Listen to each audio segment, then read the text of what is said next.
இந்த நிகழ்வில் பங்கெடுத்திருக்கின்ற நமது ஊரை சேர்ந்த உறவுகள், இந்த நிகழ்வில் பங்கெடுப்பதற்காக பக்கத்து கிராமத்திலிருந்து வந்திருக்கிற உறவுகள், விடுதலை சிறுத்தைகள் அத்தனை பேருக்கும் இந்த நேரத்தில் இரவு வணக்கங்களை தெரிவித்துக் கொள்கிறேன். மணி 9:15 நினைக்கிறேன். 9:15 கரெக்டாக. நான் ஒரு அரை மணி நேரத்தில் நான் முடிச்சிடுறேன். ஏன்னா எல்லோரும் தூங்கணும்ல. எல்லாம் பெண்கள்லாம் வந்திருக்கிறாங்க. எல்லாம் வந்து அங்கங்கே இருக்கிறவங்க பூரா நாற்காலியில் உட்காந்து நம்ம பேசலாம். எல்லாம் அங்கே திண்ணையில் உட்காந்து, கோவிலில் திண்ணையில் உட்காந்துட்டு நான் உங்ககிட்ட பேசுறதுக்காக தான் நான் இங்கே வந்திருக்கிறேன். சென்னையிலேருந்து நம்ம தம்பிகள், அங்கங்கே இருக்கிற தம்பிகள், பின்னாடி இருக்கிறவங்க, சைடில் இருக்கிறவங்க எல்லாமே வந்து இந்த ஒரு அம்பேத்கர் கலையரங்கம், எனக்கு தெரிஞ்சு எந்த கிராமத்துலையும் இப்படி ஒரு கலையரங்கம் இருந்ததா எனக்கு தெரியல. நிறையா கிராமங்களில் நாங்கள் போய் பேசும்போது எங்களுக்கு ஊரில் ஒரு கலையரங்கம் அமைச்சு கொடுங்க, ஒரு சமூக நலக்கூடம் அமைச்சு கொடுங்க, இப்படி தான் வந்து கேட்டிருக்காங்க. அது வந்து பல இடங்களில் நடந்திருக்கு, பல இடங்களில் நடக்க. நான் சிதம்பரம் தொகுதியில் தலைவர் அவர்களுக்கு வேலை பார்க்கும் பொழுது பல இடங்களில் இந்த கோரிக்கையை எழுப்பியிருக்கிறாங்க. சில இடங்களில் தலைவர் அவர்கள் கட்டி கொடுத்துருக்குறாங்க. விழுப்புரம் தொகுதியிலே அதே தான். நம்முடைய கட்சியினுடைய பொதுச்செயலர் அறிஞர் ரவிக்குமார் அவர்களும் பல இடங்களில் இந்த மாதிரியான கலையரங்கத்தை கட்டி கொடுத்துருக்கிறார்கள். ஆனால் தென் மாவட்டங்களில், ஏன்னா அந்த தொகுதியில் விழுப்புரம் சிதம்பரங்கிறது நம்ம தொகுதி, அதனால் நம்ம தான் கட்டணும். ஆனால் இந்த மாதிரியான கிராமங்களில் ஒரு தொகுதியில் வந்து இந்த மாதிரி வந்து கட்டுறது அப்படிங்கிறது ரொம்ப இந்த மக்களுடைய, நம்முடைய சமூகத்தினுடைய ஒரு எழுச்சிகரமான அடையாளமாக தான் வந்து புரட்சியாளர் அம்பேத்கர் சிலையும் இந்த மாதிரியான கலையரங்கத்தையும் நம்ம வந்து பார்க்க வேண்டிய தேவை இருக்குது. அந்த வகையில் இந்த நிகழ்வை இந்த கிராமத்தில், சொந்த கிராமத்தில் நம்முடைய மக்களோடு மக்களாக, நம்மளுடைய மக்களை வந்து வேற எங்காவது கூட்டு போய் அந்த மீட்டிங்கில் அட்டன் பண்ணுறதை விட அங்கேருந்து இங்கே கூட்டு வந்து நம்ம மக்கள்கிட்ட பேசுகிறது, இதான் ஒரு சிறப்பு. வாங்க லாரி வண்டியில் வச்சு நம்ம வந்து வேறு ஊரில் போய் என்ன பேசுகிறாங்கன்னு கேட்குறத விட நீங்கள் எங்கள் ஊருக்கு வாங்க, எங்கள் ஊரில் நீங்கள் வந்து எங்கள் மக்கள் மத்தியில் பேசுங்க. இதுதான் வந்து ஒரு கிராமத்தினுடைய, நம்முடைய சொந்த கிராமத்தினுடைய, பிறந்த கிராமத்தை, அந்த மக்களை மதிப்பதாக அமையும். அந்த வகையில் விடுதலை சிறுத்தைகளுடைய இந்த எழுச்சி விழா, வெற்றி விழா இன்றைக்கு ஒரு கிராமத்திலே, அதுவும் ஒரு வீரம் தெரிந்த நம்முடைய நம்முடைய 4 மூலை கிணறுடைய கிராமத்தில் நடக்கிறது என்றால் அதுதான் வந்து நமக்கான மகிழ்ச்சி.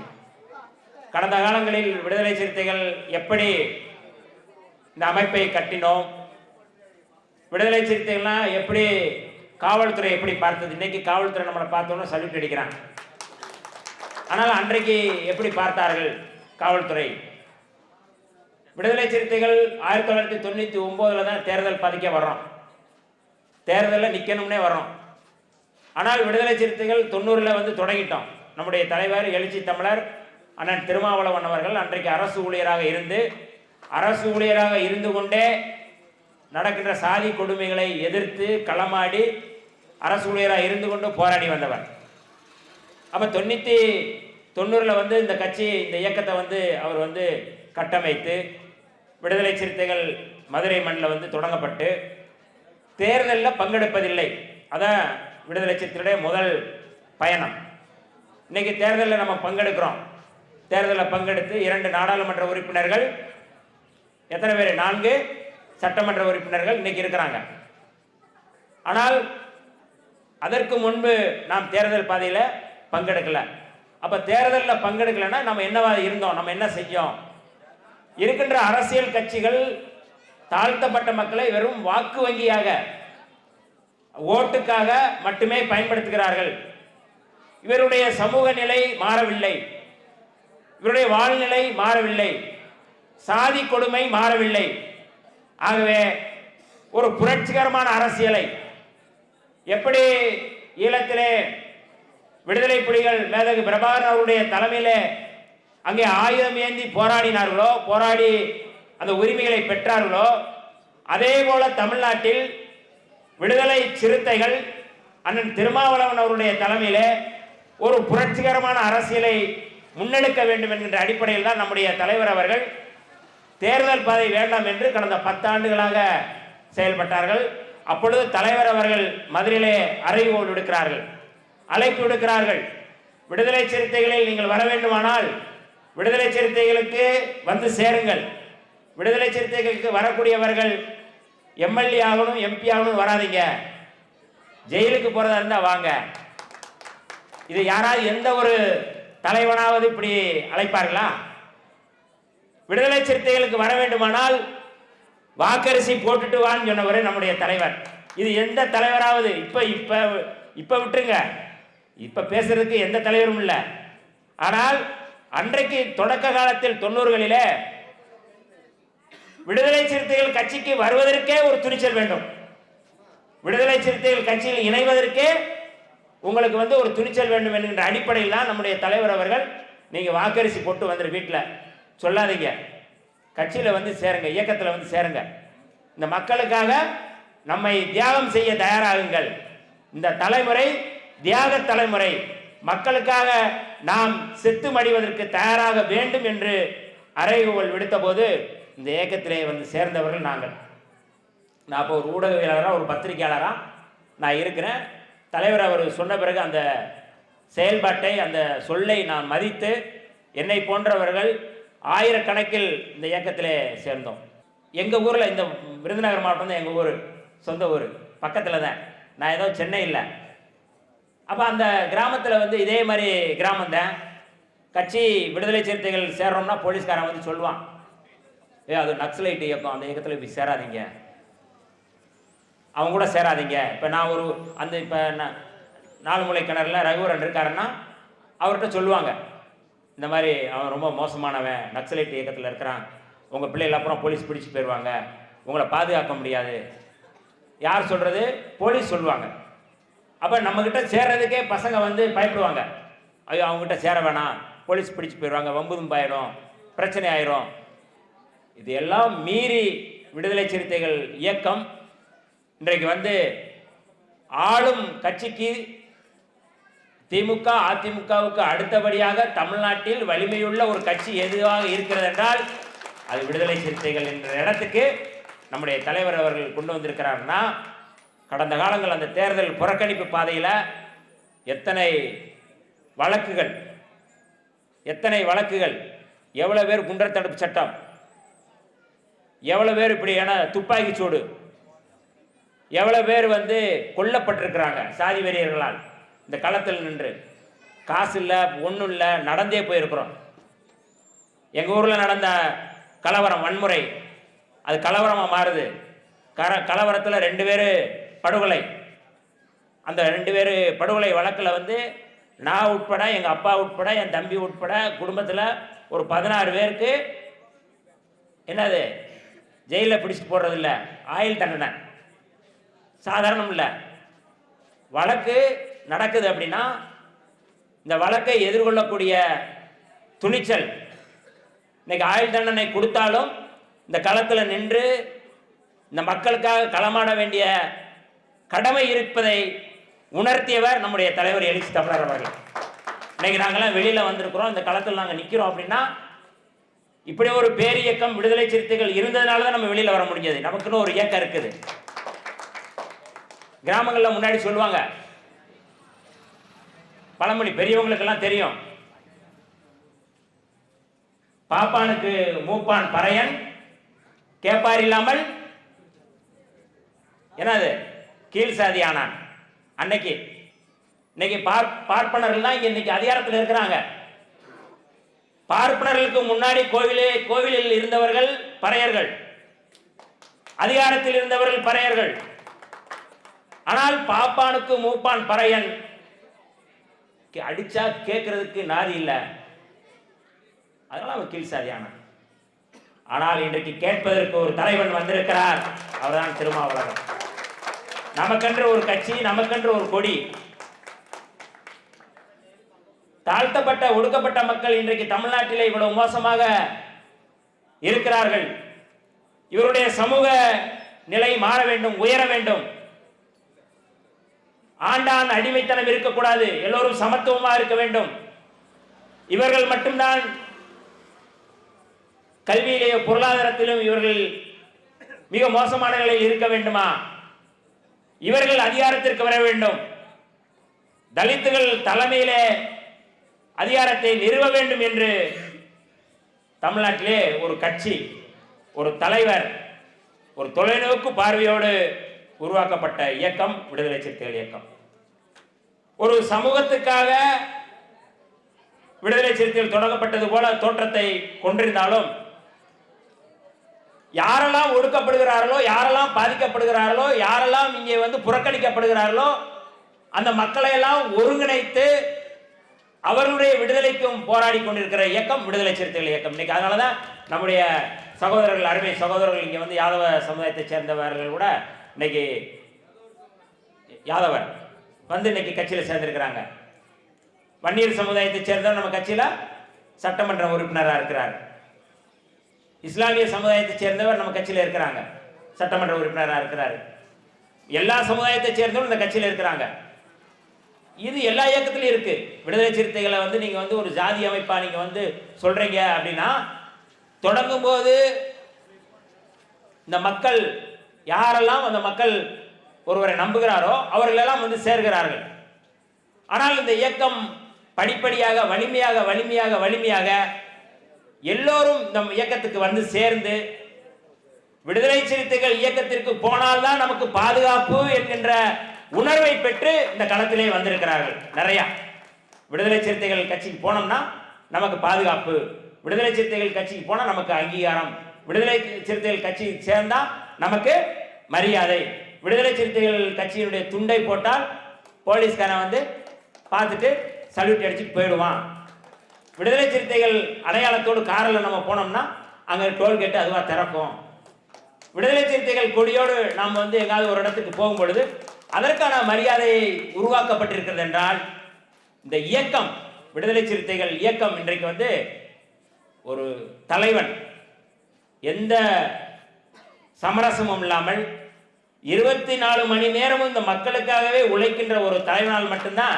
இன்னைக்கு இந்த அங்கீகாரம் பெற முடிஞ்சிருக்கு. 99 விடுதலை சிறுத்தைகள் தேர்தல் பதவிக்கு வந்த பிறகு ஐயா மூப்பனார் அவர்களோடு விடுதலை சிறுத்தைகள் இயக்கம் தேர்தல் பதவிக்கு வருகிறது. அன்றைக்கு சைக்கிள் சின்னம், சைக்கிளில் தான் சைக்கிள் சின்னம் தான் நமக்கு கொடுக்கப்பட்ட சின்னம். 2.5 லட்சம் வாக்குகள் தனித்து நின்று 2.5 லட்சம் வாக்குகள் முத நின்று 2.5 லட்சம் வாக்குகளை தலைவர் பெறுகிறார்கள். ஆனால் அந்த 2.5 லட்சம் வாக்குகளையும் பெறுவதற்கு முன்னாக அந்த சிதம்பரம் தொகுதி முழுக்க தீ வைத்து கொளுத்தப்படுகிறது, வன்முறை நடக்குது, கலவரம் நடக்குது.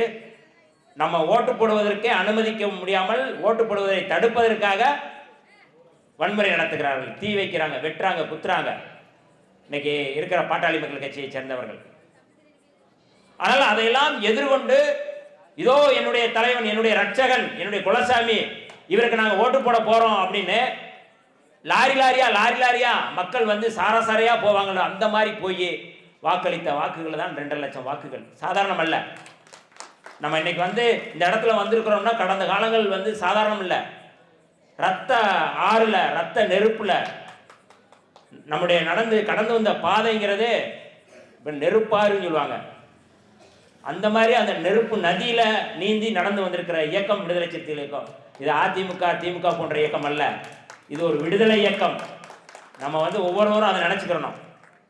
அப்ப 99 அந்த 2.5 லட்சம் வாக்குகள் நம்ம பெற்றிருக்கிறோம்னா, அதற்கு பிறகு 2001 அந்த வாக்குகள் பெற்றதுனால தான் 2001 திராவிட முன்னேற்ற கழகத்தினுடைய தலைவர் நம்முடைய கலைஞர் அவர்கள் அழைத்து நம்மோடு கூட்டணி வைத்து தலைவர் அவர்கள் சட்டமன்ற உறுப்பினராக. ஆனால் 2004 தலைவர் அவர்கள் அதை ரிசைன் பண்ணிடுறாரு. எனக்கு வேணாம், இந்த இடத்துல நான் நிற்கல, எனக்கு வேணாம், நான் நாடாளுமன்றத்துக்கு போறேன். நாடாளுமன்றத்தில் டெல்லியிலிருந்து வர்றாங்க ஜார்ஜ் பெர்னாண்டஸ் போன்றவர்கள். அவர்களுடைய அணி வில்லம்பு, அந்த சின்னம் அம்பு சின்னம், வெறும் அம்பு சின்னம் மட்டும், அதிலே நின்று அதே நாடாளுமன்ற தொகுதியிலே 3 லட்சத்திற்கும் குறைவில்லாமல் வாக்குகளை பெறுகிறார் தலைவர் அவர்கள். அதற்கு பிறகு 2006 அதிமுகவோட கூட்டணி. அதிமுக கூட்டணியிலே மணி சின்னத்திலே நம்முடைய தலைவர் அவர்களுடைய அந்த உத்தியில 9 சீட்டு பெற்று நம்ம அங்க நின்று 2 பேர் வெற்றி பெறுகிறார்கள். ஒருவர் நம்முடைய கட்சியினுடைய பொதுச் செயலாளர் அறிஞர் ரவிக்குமார் அவர்கள். இன்னொருவர் வந்து வெற்றி பெற்றோன்னு அவர் வந்து வேற கட்சிக்கு போயிறாரு. அவர் வந்து செல்வ பெருந்தகை. 2011 அதுக்கடுத்து வந்து 2009 திமுக கூட்டணியில் நம்ம நிற்கிறோம். 2009 நம்முடைய தலைவர் முதல்ல சிதம்பரம் தொகுதியில் நின்று வெற்றி பெற்று நாடாளுமன்றத்துக்கு போய் 2009 நட்சத்திர சின்னம், அந்த சின்னம். விழுப்புரத்தில் வேற ஒருவர் நின்றார், அவர் தோத்து விடுகிறார். அப்படி அன்றைக்கே அவர் வெற்றி பெற்றிருந்தால் 2009 விடுதலை சிறுத்தைகள் இந்த அங்கீகார வெற்றி விழாவை நமக்கு கிடைத்திருக்கும். ஸ்டார் சின்னம் நமக்கு வந்து பானை அப்படிங்கிறத தாண்டி ஸ்டார் நமக்கு கிடைச்சிருக்கும். ஏன் இந்த வரலாறுகளை கூட நாம் தெரிந்து கொள்ள வேண்டும் என்றால், ஒவ்வொரு தேர்தலிலும் ஒரு சின்னம். நமக்கு எந்த சின்னமும் இல்லை. இப்ப திமுகவுக்கு என்ன சின்னம் உங்களுக்கு எல்லாருக்கும் தெரியும். அதிமுகவுக்கு ரெட்டலை. இது நிரந்தரமான சின்னம். ஆனால் ஒவ்வொரு தேர்தலிலும் நாம் புது புது சின்னத்தில் நிற்பதால் ஓட்டு போடுறதுக்கு வந்து எந்த விடுதலை சிறுத்தைகளுக்கு என்ன சின்னம் இருக்கு தெரியல. ஒரு நிரந்தரமான சின்னம் வாங்க வேண்டும் என்றால் 6 சட்டமன்ற உறுப்பினர்கள் வெற்றி பெற வேண்டும், அல்லது 2 நாடாளுமன்ற உறுப்பினர்கள் வெற்றி பெறணும். ஆனால் ஒவ்வொரு தேர்தலிலும் நம்முடைய தலைவர் அவர்கள் எப்படியாவது நாம் வந்து அங்கீகாரம் பெற வேண்டும், தேர்தலில் அங்கீகாரம் பெறணும். அங்கீகாரம் என்பது தேர்தல் கமிஷன் மூலமாக இந்த கட்சியை அங்கீகாரம் பெற்றால் அவர்களுக்கு ஒரு பொதுவான சின்னம், அவர்களுக்கு தனியான சின்னம் கொடுத்து விடுவார்கள். இந்த சின்னத்தை பெறுவதற்கு நாம் இவ்வளவு போராட்டத்தை நாம் முன்னெடுக்கிறோம். இது ஒரு தலித் இயக்கம், இது ஒரு தாழ்த்தப்பட்ட இயக்கம். இந்த இயக்கத்தை வந்து எப்படி வந்து நம்ம வந்து அங்கீகாரம் செய்வது, இதை வந்து புறக்கணிக்க வேண்டும் என்று பரப்புரை செய்தார்கள். சாதியவாதிகள், சாதிய வெறியர்கள், இவங்கெல்லாம் சாதிய வெறி கும்பல், இவர்களை வந்து அங்கீகாரம் செய்யக்கூடாது என்றே பிரச்சாரம் செய்தார்கள். ஆனால் அதையெல்லாம் மீறி தலைவர் அவர்கள் ஒவ்வொரு தேர்தலையும் ஒரு உத்தியை கையாண்டு தேர்தலில் எப்படியாவது நாம் வந்து வாக்குகளை பெற வேண்டும், மக்களுடைய பொதுமக்களுடைய வாக்குகளை பெற வேண்டும், பொது சமூகத்துடைய வாக்குகளை பெற வேண்டும். அப்படி பெறுவதன் மூலமாக இந்த சமூகம் வலிமையாகும், இந்த கட்சி வலிமையாகும். ஆகவே அதை நோக்கி நாம் நகர வேண்டும் என்று ஒற்றை நபராக நம்ம எல்லாரும் இருந்தாலும் அதனுடைய தேர்தலுடைய உத்தி, ஸ்ட்ராட்டஜி என்று சொல்வார்கள், தேர்தல் உத்தியை எப்படியெல்லாம் கையாள வேண்டும் என்று தலைவர் அவர்கள் ஒவ்வொரு தலைவரிடம் சென்று வாக்குகளை வலிமையோடு நாங்கள் பெற்றுவிடுவோம், இந்த தேர்தலில் நீங்கள் கொடுத்தால் கட்டாயம் இந்த கூட்டணி வெற்றி பெறும் என்கின்ற நம்பிக்கையை உருவாக்கி ஒவ்வொரு தேர்தலையும் நம்முடைய தலைவர் அவர்கள் 9 சீட்டு, இது இப்போ நம்ம வந்து 6 சீட்டு தான் வாங்கினோம். ஆனால் 2011 நம்ம வந்து 10 சீட்டு வாங்கியிருக்கிறோம். 2016 நம்ம தனியாக நின்னோம், மக்கள் நல கூட்டணிங்கிறது. கலைஞர் அவர்கள் இருக்கும் பொழுதே நமக்கு 11 இடங்கள் கொடுத்திருக்கிறாங்க. ஜெயலலிதா அம்மையார் இருக்கும் பொழுதே நமக்கு வந்து 9 இடங்கள் கொடுத்திருக்கிறாங்க. ஏன் இந்த இடத்துல சொல்கிறோம் என்றால், ஜெயலலிதா அவர்களும் கலைஞர் அவர்களும் அங்கீகரித்து 11 இடங்கள் 9 இடங்கள் கொடுத்து இந்த களத்திலே நாம் மற்ற கட்சிகளுக்கு சவால் விடக்கூடிய இடத்திலே இந்த கட்சி கொண்டு போய் சேர்த்திருக்கிற வலிமை மிகுந்த தலைவர் நம்முடைய தலைவர் அண்ணன் திருமாவளவன் அவர்கள். இன்றைக்கு 2021 6 இடங்கள் கொடுத்தார்கள். இந்த 6 இடங்கள்ல 4 இடங்கள் வந்து வெற்றி பெற்றிருக்கிறார். 4 தொகுதிகள். நான் வானூர் தொகுதியில் நின்றேன், தோழர் சன்னா கௌதம சன்னா அரக்கோணத்தில் நின்றார். 2 பேரும் தோல்வி அடைந்தோம். ஒருவேளை 2021 நாங்கள் 2 பேரும் வெற்றி பெற்றிருந்தால் 2021 அங்கீகாரம் பெற்றிருப்போம், கட்சி நம்முடைய கட்சி அங்கீகாரம் பெற்றிருப்போம். ஏன் இந்த இடத்துல சொல்கிறோம் என்றால், விடுதலை சிறுத்தைகள் தேர்தல் புறக்கணிப்பு பாதையிலிருந்து கடந்து தேர்தல் பாதையில் பங்கெடுத்து தேர்தல் பாதையில் ஒவ்வொரு தேர்தலிலும் தாய்மார்கள் சொல்வார்களே பிரசவ வலி, பிரசவ வேதனை என்று சொல்வார்களே, அப்படி பிரசவ வலியோடு நம்முடைய தலைவர் அவர்கள் ஒவ்வொரு தேர்தலையும் சந்தித்து, பணம் இல்லை, நிதி, எந்த பொருளாதாரம், நமக்கு என்ன பணம் இருக்கா, அவன் வந்து கோடி கோடியாக கொடுப்பான், ஆனால் நம்மகிட்ட காசு இல்லை. அந்த பணத்தையும் தலைவர் அவர்களே நிதியை திரட்டி நிற்கிற தோழர்களுக்கு அவரே செலவு செய்து அவர்களை சட்டமன்ற உறுப்பினராக்கி இன்றைக்கு தமிழ்நாட்டில் மிக முக்கியமாக இந்தியாவுக்கு வழிகாட்டக்கூடிய ஒரு கட்சியாக, ஒரு தலைவராக இன்றைக்கு பரிணமித்திருக்கிறார் என்றால் நம்முடைய தலைவர் அண்ணன் திருமாவளவன் அவர்கள். இந்த கடந்து வந்த பாதை 25 ஆண்டுகள், தேர்தல் பாதைக்கு வந்து 25 ஆண்டுகள் ஆயிருக்கு. அந்த 25 ஆண்டுகளும் அவர் ஒரு நாள் கூட ஓய்வெடுத்ததில்லை. படுக்க தூங்குறதே வந்து 1 மணிக்கு 2 மணிக்கு தூங்குறது. காலையில் நிகழ்ச்சி தொடங்கி இரவு முழுக்க சுற்றிவிட்டு விடிய காலையில் வந்து தூங்குவது. புரட்சியாளர் அம்பேத்கர் எப்படி வந்து இந்த மக்களுக்காக தன்னை அர்ப்பணித்துக் கொண்டாரோ, இந்த மக்களே கெதி என்று கிடந்தாரோ, இந்த மக்களுக்காக எழுதினார், மக்களுக்காக பேசினார், மக்களுக்காக வாழ்ந்தார் புரட்சியாளர் அம்பேத்கர். அப்படி இந்த மக்களுக்காக வாழ்ந்து கொண்டிருப்பவர், மக்களுக்காக எழுதி கொண்டிருப்பவர், மக்களுக்காக பேசிக் கொண்டிருப்பவர், மக்களை நேசித்துக் கொண்டிருப்பவர் நம்முடைய தலைவர் யாரு? அண்ணன் திருமாவளவன் அவர்கள். ஏன் நம்ம வந்து இந்த ஒரு வெற்றி விழாவை கொண்டாடுறோம்னா, சும்மா வந்து ஒண்ணுமே இல்லை, நம்ம போற போக்கில் வந்து நமக்கு ஜெயிச்சிட்டோம் அப்படிங்கன்னா அது பிரச்சனை இல்லை. ஆனால் நாம் கடந்து வந்த பாதை அப்படிங்கிறது ஒரு நெருப்பாறு. படுகொலைகளை சந்தித்து வந்திருக்கிறோம், கலவரத்தை சந்தித்து வந்திருக்கிறோம், சிறைச்சாலையை சந்தித்து வந்திருக்கிறோம், குண்டர் தடுப்பு சட்டத்தை சந்திச்சிருக்கிறோம். எல்லாத்தையும் கடந்து தான் இந்த களத்தில் நிற்கிறோம். இந்த தியாகம் தமிழ்நாட்டில் எந்த கட்சிக்கும் இல்லை என்பதை நாம் நெஞ்சுயர்த்தி சொல்லலாம். எவனுக்குமே இல்லை. இந்த கட்சி மாதிரி நீங்க வந்து தியாகம் செய்த கட்சி, ரத்தத்தை கொடுத்த இயக்கம், ரத்தத்தை கொடுத்த இளைஞர்கள், சிறைக்கு சென்ற இளைஞர்கள், காவல்துறை எதிர்கொண்ட இளைஞர்கள், காவல்துறைக்குள்ளே போய் ஸ்டேஷன்ல போய் நம்முடைய தம்பிகளை மீட்டு வந்த இயக்கம் விடுதலை சிறுத்தைகள் இயக்கம். விடுறா அப்படின்னு இழுத்து வந்திருக்கிறோம். சாதாரணம் அல்ல இது. அந்த துணிச்சல் எங்கிருந்து வந்தது? நம்ம வந்து போய் போலீஸ் ஸ்டேஷனுக்கு போறோம், அவன் சேர் போட மாட்டான். ஆனால் நம்மை இழுத்து சேரை போட்டு உட்கார்ந்து, அது எதுக்காக கைது செஞ்சிருக்கிறீங்க, கேட்ட தரங்க, லாக்கப் தரங்கன்னு சொல்லி மதுரை விருதுநகர் மாவட்டத்தில் எத்தனையோ பேரை நாங்கள் எடுத்துகிட்டு வந்திருக்கிறோம். விடியா அப்படின்னு இழுத்துட்டு வந்திருக்கிறோம். இந்த துணிச்சல் எங்கிருந்து வருகிறது? விடுதலை சிறுத்தைகள் என்கின்ற அமைப்பை நாம் உருவாக்கி, இந்த அமைப்பின் மூலமாக நாம் மக்களை அணிதிரட்டுவது, அமைப்பாக்குவதன் மூலமாகத்தான் இந்த வலிமை நமக்கு கிடைச்சிருக்கு. ஒற்றுமை இருந்தாதான் எதையும் நம்ம வந்து சாதிக்க முடியும். அதை இந்த மண்ணிலே, இந்த களத்திலே நிறுவியவர் நம்முடைய தலைவர் எழுச்சி தமிழர் அவர்கள். இன்னைக்கு வந்து நாடாளுமன்றத்துக்கு போய் பேசுறாரு அப்படின்னா என்ன பேசுறாருன்னு கண்க ரொம்ப கூர்மையா பார்க்கறாங்க. ஒரு அறிக்கை வர வேண்டும் என்றால் முதல்ல யாரு? திருமாவளவன் என்ன கொடுத்திருக்கிறாரு, அந்த அறிக்கையில என்ன சொல்லியிருக்கிறாரு, அந்த அறிக்கையை பார்த்துட்டு மற்ற தலைவர்கள் கொடுக்கிற இடத்துக்கு இன்னைக்கு வந்து வந்திருக்கிறோம். இந்தியா முழுக்க எல்லா தலித் இயக்கங்களும் மோடியை பார்த்து மண்டியிட்டார்கள். மோடி யாரு? இந்தியாவினுடைய தலைமை அமைச்சர். அவர்தான் இந்தியாவுக்கு, இந்திய ஒன்றியத்திற்குரிய தலைமை அமைச்சர் அவர்தான்.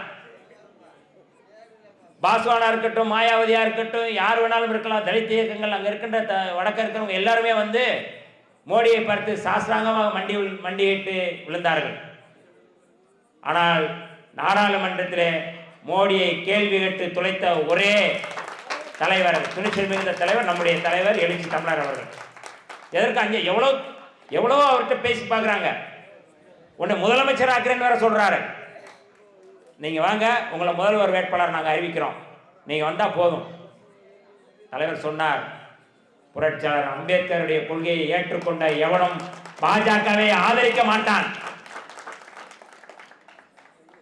இந்தியா முழுக்க தலித்துகளுக்கு எதிரான ஒரு இயக்கம் இருக்கிறது என்றால், ஒரு கட்சி இருக்கிறது என்றால், சத்தம் இல்லாமல் நாம் சொல்ல முடியும், கையை உயர்த்தி சொல்ல முடியும், அது பாஜக பாஜக பாஜக தான்.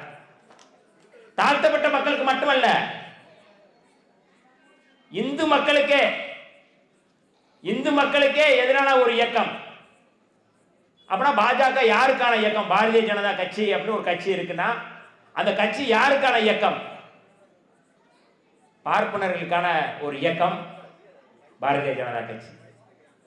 பார்ப்பன ஜனதா கட்சி தான் அந்த கட்சி, அது பாரதிய ஜனதா கட்சி இல்லை. அவர்கள் அதிகாரத்துக்கு வர வேண்டும். இன்றைக்கு தமிழ்நாட்டிலே திராவிட இயக்கங்கள் 75 ஆண்டுகளுக்கு மேலாக இந்த களத்திலே இந்த மண்ணை மேம்படுத்தி, தமிழ்நாட்டை மேம்படுத்தி, கல்வியிலே, வேலை வாய்ப்பிலே தாழ்த்தப்பட்ட, ஒடுக்கப்பட்ட, பிற்படுத்தப்பட்ட எல்லா மக்களையும் ஒருங்கிணைத்து இன்றைக்கு தமிழ்நாட்டிலே ஒரு ஆட்சி, திராவிட ஆட்சி நடந்து கொண்டிருக்கிற சூழல்ல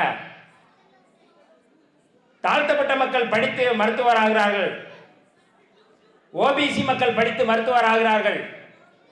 இவரெல்லாம் படிக்க வேண்டுமா என்கின்ற ஒரு குறுக்கு புத்தி, அதன் அடிப்படையில் கொண்டு வரப்பட்டதான் நீட்டு. நம்முடைய அருமை சகோதரி அனிதா போன்றவர்கள் மருத்துவராக இருக்க வேண்டும் நேரம். ஆனால் இன்றைக்கு என்னவானார்? அவர் தற்கொலை செய்து கொண்டார். இந்த தற்கொலைக்கு காரணம் யார்? பாஜக கொண்டு வந்த நீட்டு. தலித்துகள் படிக்கக்கூடாது. இது எங்கிருந்து வந்தது? மனு தர்மத்திலே சொல்லப்பட்டது. நீ தாழ்த்தப்பட்டவர்கள் படிச்சா, அதான் பார்ப்பனர் அல்லாதவர் படிச்சா அவங்க காதல ஈத்த காத்தி ஊத்தணும், படிக்கக்கூடாது. அதே நிலையை இன்றைக்கு பாஜக வந்த பிறகு, அவர் 2014ஆம் ஆண்டு பாரதிய ஜனதா கட்சி மோடி பிரதமர் ஆன பிறகு, இந்தியாவில் அவர்கள் பிரதமர் ஆன பிறகு, இந்திய லெவலிலே இந்தியா முழுக்க இருக்கின்ற நமக்கு கொடுக்கப்பட்ட ஸ்காலர்ஷிப்பை நிறுத்திட்டான். தாழ்த்தப்பட்ட மக்கள் பசங்க படிக்கிறதுக்கு முன்னாடி லோன் கொடுப்பாங்க, படிப்பதற்கு லோன் கொடுப்பாங்க, மேல் படிப்பு படிப்பதற்கு லோன் கொடுத்துருக்குறாங்க, ஸ்காலர்ஷிப் கொடுத்துருக்குறாங்க. ஆனால் இந்த ரெண்டையும் இப்போ நிறுத்தியிருக்கிறாங்க. வெளிநாட்டுக்கு போய் படிக்கிறது கூட நிறுத்திட்டாங்க. எதற்காக அதை செய்கிறார்கள்? தலித்துகள் படித்து அவர்கள் மேலே வரக்கூடாது, அவர் மேலிடத்துக்கு போயிடக்கூடாது, அவர் கீழ்நிலையிலே இருக்கணும். இது மோடியினுடைய இன்னைக்கு செயல்பாட்டுடைய வடிவமா இருக்குது. எதற்காக இந்த மோடி இதை செய்கிறார்? இந்தியா முழுக்க இன்னைக்கு எல்லாரும் பார்க்கிறோம், இந்தி பேசணும், இந்தியை கொண்டு வரணும். தமிழ்நாட்டில் தமிழ் நம்முடைய தாய்மொழி. ஆனால் இன்னொரு மொழி ஆங்கிலம் இணைப்பு மொழி. ரெண்டு மொழியும் இருக்குது. மூன்றாவது ஒரு மொழியாக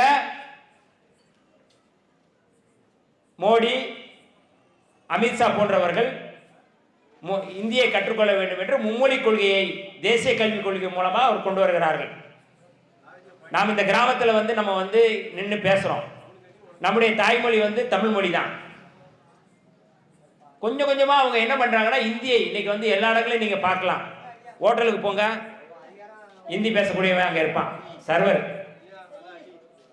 நம்ம கேட்டோம்னா அவருக்கு நம்ம மொழி தெரியாது, ஆனா அவன் இங்க வேலை பார்க்கிறான். இந்தி படித்தால் வேலை கிடைக்கும் என்று மோடி சொல்கிறார். அப்புறம் எதுக்கு வடக்க இருந்து இங்க கொத்து வேலைக்கு வர்றான், இங்க பானிபூரி விற்க வர்றான், இங்க ஹோட்டல் வேலைக்கு வர்றான்? யாராவது பேச முடியுதா? அவருடைய நோக்கம் என்னவென்றால், இந்தியா முழுக்க ஒரே மொழி இருக்க வேண்டும், அது இந்தி மொழி. இந்தியா என்பது புரட்சியாளர் அம்பேத்கர் யாத்து கொடுத்த அரசியலமைப்பு சட்டத்தின் அடிப்படையில் இந்தியாங்கிறது பன்முகத்தன்மை வாய்ந்தது. இந்தியாவில் பல மதங்களை சேர்ந்தவர்கள் இங்கே இருக்கிறாங்க. அவர்களுக்கு பாதுகாப்பு அளிக்கக்கூடிய இடத்துல இது மதச்சார்பற்ற நாடாக புரட்சியாளர் அம்பேத்கர் வடிவமைத்தார். இன்னைக்கு இந்த நாடு அமைதியா இருக்குன்னா புரட்சியாளர் அம்பேத்கர் அவருடைய அரசமைப்பு சட்டம் தான் அதுக்கு காரணம். கோட்சே, காந்தியை படுகொலை செய்த கோட்சே போன்றவர்கள், சாவர்கர் போன்றவர்கள் இந்த நாட்டை இந்து ராஷ்டிரம், இந்து ராஜ்யம், இந்து நாடாக அறிவிக்க வேண்டும் என்று துடித்தார்கள். ஆனால் அதற்கு தடையாக இருந்தது அன்றைக்கு புரட்சியாளர் அம்பேத்கர் அவர்கள் தான். இது இந்து ராஷ்டிரம் இல்ல, இந்திய ஒன்றியம். இந்த இந்திய ஒன்றியத்தில் முழுக்க முழுக்க எல்லா மதத்தை சேர்ந்தவர்கள் இருப்பாங்க. அவர்களுக்கான பாதுகாப்பை உறுதிப்படுத்த வேண்டும் என்று அரசியலமைப்பு சட்டத்தில் உறுதிப்படுத்தியதுதான் இன்றைக்கு கிறிஸ்தவர்களுக்கு, இஸ்லாமியர்களுக்கு, பௌத்தர்களுக்கு, சமணர்களுக்கு இங்கே பாதுகாப்பு அளிக்கப்பட்டிருக்கிறது. அன்றைக்கு எப்படி புரட்சியாளர் அம்பேத்கர் அவருடைய அந்த கனவை, அந்த இலக்கை தகர்க்க வேண்டும் என்று முயற்சி செய்தார்களோ அது முடியவில்லை. அம்பேத்கர் அவர்கள் இதை ஒரு சமத்துவமான இந்தியாவாக மாற்றினார்.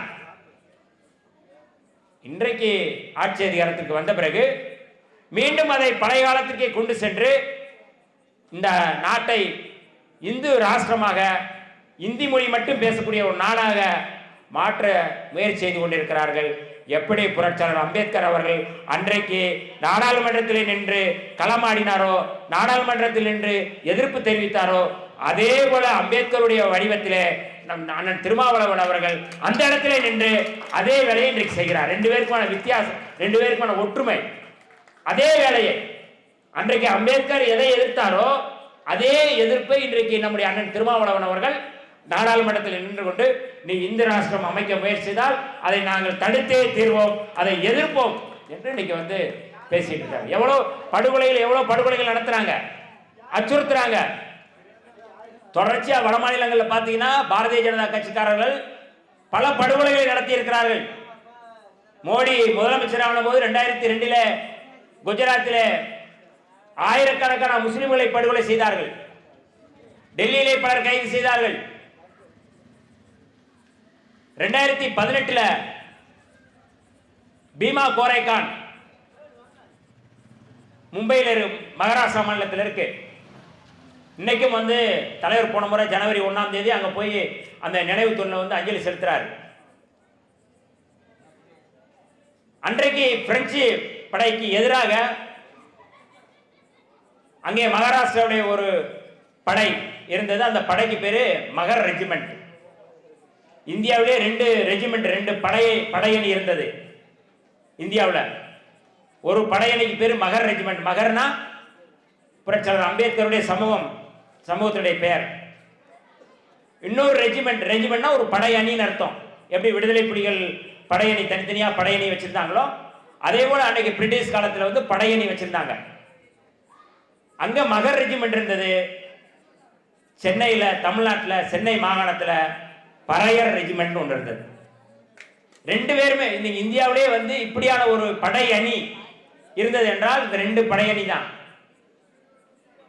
அன்றைக்கு பார்ப்பனர்களுக்கு எதிராக போராடி அந்த களத்திலே நின்று மகர் ரெஜிமெண்ட் ஒரு பெரிய போராட்டத்தை, போர் யுத்தத்தை நடத்தி அன்னைக்கெல்லாம் அவங்க வந்து கழுத்தில் வந்து களையம் கட்டிக்கிட்டு தான் போகணும். களையம் கட்டினா களையத்தில் வந்து எச்சில் துப்பணும், கீழே துப்பக்கூடாது. சாதி கொடுமை அப்படி இருந்தது. அப்படிப்பட்ட ஒரு சூழல்ல ஒரு வாய்ப்பு கிடைக்கும் பொழுது அந்த மன்னர்களை எதிர்த்து, அந்த அரசை எதிர்த்து, அந்த அரச படையை எதிர்த்து போரிட்டு அவர்களை வென்றார்கள். அதில் வந்து வெற்றி பெற்ற நாள் தான் ஜனவரி 1, 1818. 1818 அந்த இடத்தை, வெற்றி பெற்ற இடத்தை ஒவ்வொரு ஆண்டும் வந்து தாழ்த்தப்பட்ட மக்கள், அங்க இருக்கின்ற மகர்கள் எல்லோருமே சேர்ந்து வணங்குவார்கள் ஒவ்வொரு ஆண்டும். கடந்த 2018 வந்து பாஜக ஆட்சிக்கு வந்த பிறகு தலித்துகள் அங்கே நினைவு தூண்ல அங்கே நினைவஞ்சலி செலுத்தும். இப்போ நம்ம எப்படி மாலை வச்சு வீர வணக்கம் செலுத்துகிறோமோ அதே போல் அந்த இடத்துல போரில் இறந்தவங்களுடைய நினைவை போற்றுகின்ற வகையில் நம்முடைய அம்பேத்கர் கூட அங்கே ஜெய்பீம் சொல்லி அந்த முழக்கத்தை எழுப்பி அங்கே வந்து வீர வணக்கம் செலுத்தியிருக்கிறார். அப்படி அந்த மக்கள் வீர வணக்கம் செலுத்திக் கொண்டிருந்த பொழுது அன்றைக்கு பாஜகவை சேர்ந்த இந்து முன்னணியை சேர்ந்தவர்கள் உள்ளே புகுந்து பலரை அடித்து படுகொலை செய்கிறார்கள் 2018. அது தொடர்பாக வந்து பெரிய போராட்டங்கள் நடக்குது. அந்த 2018 அந்த போராட்டத்தில் பங்கெடுத்த பல அறிஞர் பெருமக்களை ஒரு மாநாடு நடத்தியதுக்காக, அந்த மாநாட்டில் பங்கெடுத்ததுக்காக அவரெல்லாம் கைது செய்து சிறைப்படுத்தி இருக்கிறார்கள். இன்றைக்கு வரை அவர்கள் சிறையில் இருக்கிறார்கள். இன்னைக்கு வர 2018 கைது செஞ்சாங்க. மொத்தம் 16 தாழ்த்தப்பட்ட சமுதாயத்தை சேர்ந்தவர்களை கைது செய்து சிறைப்படுத்தி இருக்கிறார்கள். NIA என்கிற ஒரு அமைப்பு மூலமாக. அதில் அந்த பிரிவில் கைது செஞ்சாங்கன்னா, அவங்க கைது செஞ்சாங்கன்னா விட மாட்டாங்க. இந்தியாவிலேயே தலித்துகளுக்கு எதிராக தலித்துகளை படுகொலை செய்ய வேண்டும், தலித்துகளுக்கு எதிராக அவர்களை வந்து சிறைப்படுத்த வேண்டும் என்று ஒரு அரசு இருக்கிறது என்றால் அது பாரதிய ஜனதா அரசு, மோடி அரசு. தலித்துகளுக்கு எதிராக செயல்படக்கூடிய ஒரு அரசாங்கமாக அந்த அரசு இருக்கின்றது. அப்படிப்பட்ட ஒரு அரசுக்கு எதிராக மோடியவே எதிர்த்து அவர் ராணுவம் வச்சிருக்காரு, முப்படை அவங்க கிட்ட இருக்கு, எல்லாமே இருக்குது. ஆனால் அப்படிப்பட்ட மோடியை இந்திய அளவிலே எதிர்த்து நிற்கின்ற ஒரு இயக்கம் விடுதலை சிறுத்தைகள் இயக்கம். சனாதனத்துக்கு எதிராக நீ என்ன வேணாலும் பண்ணிப்போ, நான் உங்ககிட்ட சரண்டர் ஆக மாட்டேன். எங்க மக்களை நாங்கள் வந்து சுயமரியாதையில் ஒரு இயக்கமாக, சுயமரியாதைக்காரர்களாக, இவர்கள் ஒரு புரட்சிகரமான மக்களாக, சமூகமாக மாற்றுவேன் என்று நம்முடைய தலைவர் எழுச்சி தமிழர் அவர்கள் இந்த களத்திலே சமரசம் இல்லாமல் போராடி கொண்டிருக்கிறார்கள். அதனால தான் இன்றைக்கி வந்து பானை சின்னம் நமக்கு கிடச்சிருக்கிறது. ஒரு பானை இல்லை, அது பட்டத்து யானை. நமக்கு கிடச்சிருக்கிற பட்டத்து யானை அது வெறும் பானை இல்லை, நம்முடைய வாழ்க்கையை அழகாக்குகின்ற வீணை. அது வெறும் நம்ம வந்து ஏதோ ஒரு சின்னம் இல்லை, அது வந்து நமக்கு அன்றாட சோறு கொடுக்குற அச்சய பாத்திரம் அது. ஏன் இதை நம்ம வந்து ஒரு கிராமங்களில் கொண்டாடுறோம்? ஏன் கிராமத்தில் வந்து நம்ம நின்று இந்த களத்தில் வந்து நிற்கிறோம்? ஏனென்றால் இந்த இயக்கம், விடுதலை சிறுத்தைகள் இயக்கம் கிராமத்திலிருந்து தான் தொடங்கியது, கிராமத்திலிருந்து தான் வலிமை பெற்றது. நகரத்தில் இன்னைக்கு வர்றாங்க, 99க்கு பிறகு எல்லாரும் வந்து இந்த கட்சியில் சேர்றாங்க. 99க்கு முன்னாடி இந்த கட்சியில் யாரும் சேர முடியாது. இதெல்லாம் நக்சலைட் இயக்கம் சொல்லிட்டாங்க. தலைவரவே கடத்திட்டு போய் தலைகளை கட்டி வச்சு அடிக்கிறாங்க, துப்பாக்கி வாயில் வச்சு திணிக்கிறாங்க. நேரம் வேற யாராவது இருந்தாங்கன்னா ஓடி போயிருப்பாங்க. ஐயோ, அவர் அரசு ஊழியர் வேற தலைவர், வேணாம்ப்பா சாமியான்னு போயிடுவாங்க. ஆனால் இந்த மக்களுக்காக நான் சாவினை தவிர நான் ஒருபோதும் பின்வாங்க மாட்டேன் என்று சொன்னவர் நம்முடைய தலைவர் அவர்கள், எழுச்சி தமிழர் அவர்கள். அப்படிப்பட்ட ஒரு தலைவர் நமக்கு கிடைத்திருக்கிறார். அந்த தலைவருடைய கரங்களை நாம் வலுப்படுத்த வேண்டிய தேவை இருக்கு, அவருடைய கருத்தியலை நாம் வலுப்படுத்த வேண்டிய தேவை இருக்கு. அந்த கருத்தியலோடு விடுதலை சிறுத்தைகள் இன்னைக்கு வந்து தேர்தல் அங்கீகாரத்தை நம்ம வந்து பெற்றிருக்கிறோம். அடுத்து என்ன? தேர்தலில் அங்கீகாரம் அடைஞ்சாச்சு. அடுத்து 2026 தேர்தல் வரப்போகிறது. தேர்தல் வரப்போகிறது என்றால் என்ன பொருள்? 2026 நடக்கின்ற ஆட்சியிலே, அதிகாரத்திலே பங்கு பெறக்கூடிய இடத்திலே விடுதலை சிறுத்தைகள் வலிமை பெற வேண்டும், ஆட்சி அதிகாரத்துக்கு வர வேண்டும், விடுதலை சிறுத்தைகள் ஆட்சி அமர வேண்டும், அண்ணன் திருமாவளவன் அவர்கள் முதல்வராக வர வேண்டும். இதான் நம்முடைய கனவு. தலைவர் ஒரு நாள் கட்டாயம் வருவார், முதலமைச்சராக வருவார் என்பதில் எந்த மாற்று கருத்தும் இல்லை. ஏனென்றால் அதை நோக்கி நாம் இப்பொழுது ஒவ்வொரு அங்குலம் மங்கலமாக ஆழமாக நாம் வந்து அழுத்தமாக நாம் வளர்ந்து வருகின்றோம்.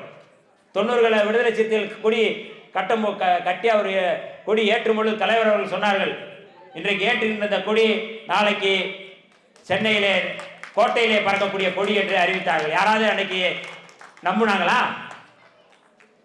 யாராவது என்ன ஒரு சொல்லிட்டு போறாரு, ஏதோ ஒன்று சொல்லிட்டு போறாரு, இந்த கொடி வந்து நாளைக்கு எப்படி கோட்டையில் பறக்கும், எப்படி சொல்லுற? ஆனால் இன்னைக்கு என்னவா மாறி இருக்கு? இன்னைக்கு என்னவா மாறி இருக்கு? கோட்டையில் கொடி கட்டி தான் நம்ம போறோம், கோட்டைக்குள்ள மேலே பறக்கணும் அது வேற. கோட்டைக்குள்ள கொடி கட்டிட்டு போற இயக்கமாக மாற்றி இருக்கிறார் நம்முடைய தலைவர் அவர்கள். அப்படிப்பட்ட ஒரு சூழலை நாம் உருவாக்க வேண்டிய தேவை இருக்கின்றது. ஆட்சி அதிகாரத்திற்கு வர வேண்டும்.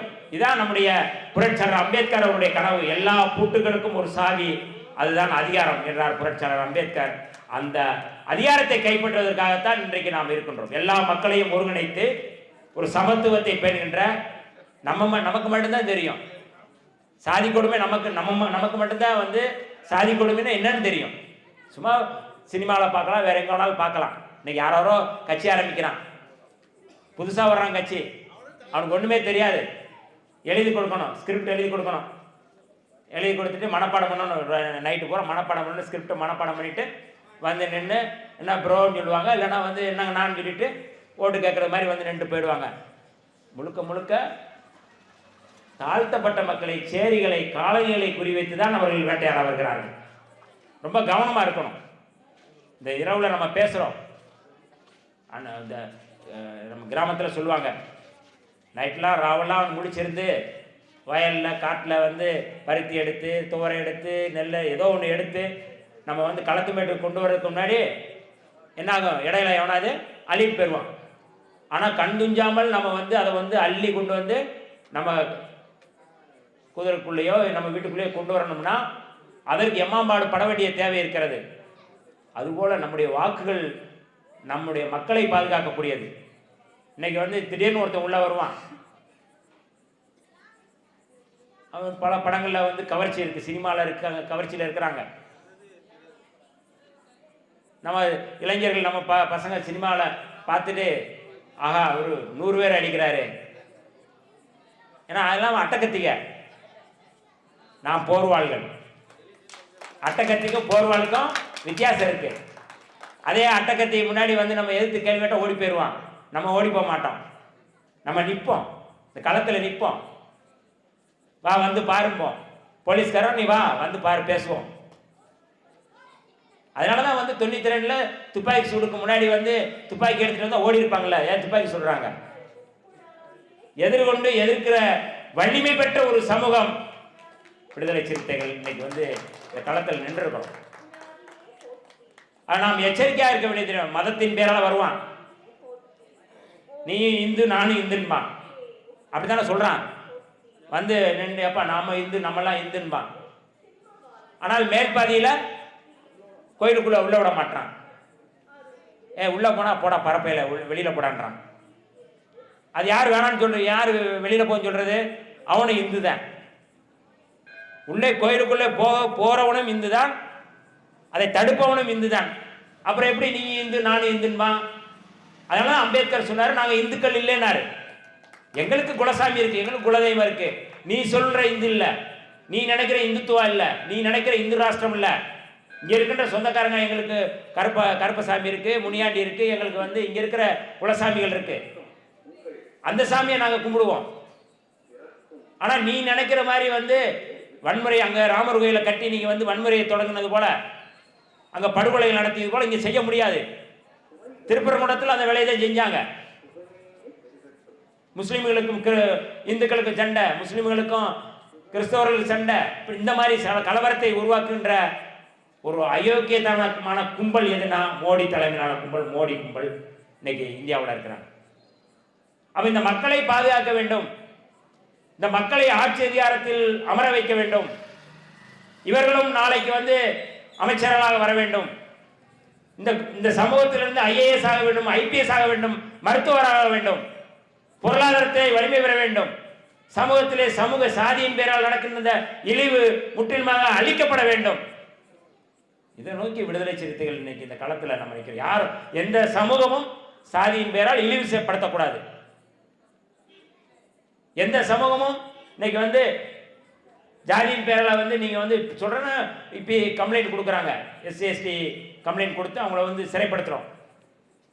இவர்களுக்கான பாதுகாப்பு, பெண்களை கொடுமைப்படுத்தினால் பெண்களுக்கு தனியான சட்டம்.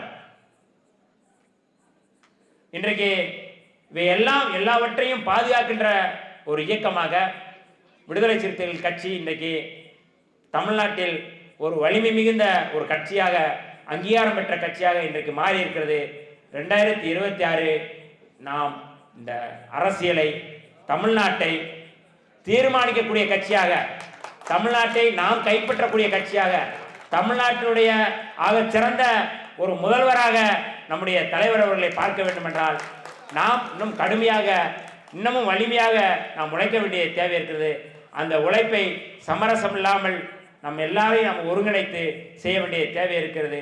அந்த அடிப்படையில் இந்த பொதுக்கூட்டம் என்பது அங்கீகார வெற்றி விழா 2026க்கு பிறகு இதே கிராமத்தில் அந்த வெற்றி விழாவுக்கு பிறகு, அங்கீகார வெற்றி விழாவுக்கு பிறகு ஆட்சி அதிகாரத்தை கைப்பற்றினோம் என்கின்ற வெற்றி விழாவை நாம் இதே மண்ணிலே நாம் நடத்த வேண்டும்.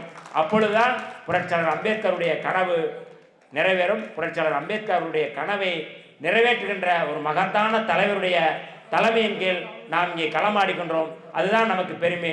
விடுதலை சிறுத்தையாய் இருப்பதான் பெருமை, விடுதலை சிறுத்தையாய் வாழ்வதில் தான் நமக்கு பெருமை, விடுதலை சிறுத்தையாய் இருப்பதில் தான் நமக்கு பாதுகாப்பு என்பதை மட்டும் சொல்லி வாய்ப்பளித்த உறவுகளுக்கு, சொந்தங்களுக்கு எல்லோருக்கும் என்னுடைய நன்றியை தெரிவித்து விடைபெறுகிறேன். நன்றி, வணக்கம்.